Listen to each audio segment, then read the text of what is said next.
আসসালামু আলাইকুম। চলে আসছি আপনাদের মাঝে জিভে পানি আসার মতো আম মাখা নিয়ে। আমগুলো দেখেন মিডিয়াম সাইজের আম। প্রথমে এটাকে কেটে পরিষ্কার করে নিতে হবে, তাই আমি কাটা শুরু করলাম।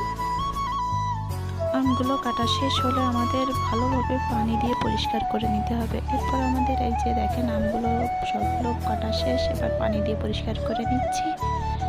দেখেন আমগুলো এটা ভালোভাবে পরিষ্কার করতে হবে যাতে এর গায়ে ময়লা না লেগে থাকে।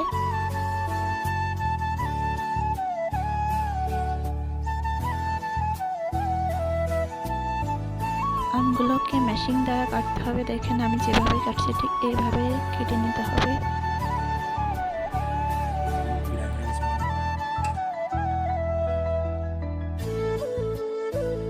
শুকনো মরিচগুলোকে এভাবে ভাজি করে নিতে হবে। এরপর দেখেন স্পেশাল মশলা এভাবে ঠিক এভাবে ভাজি করে নেবেন। এটা হচ্ছে লবণ, এটা চিনি। এখন এটা মাখা শুরু করতে হবে। এই যে লবণ আর মরিচ দিয়ে একসাথে মাখাতে হবে। মাখানো শেষ হলে এরপর লেবুর পাতা দিতে হবে। এরপর স্পেশাল মশলাটা অ্যাড করতে হবে। এই যে আমাদের স্পেশাল মশলা, অনেক টেস্ট হয় এটা দিলে।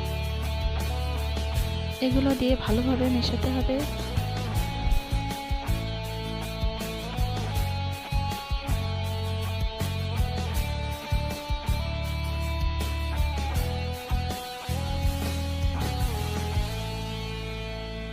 এরপর এর সাথে চিনি যুক্ত করতে হবে।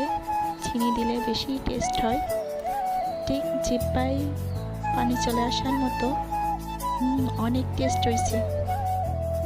সবাই এভাবে খেয়ে দেখবেন, দেখবেন কেমন লাগে।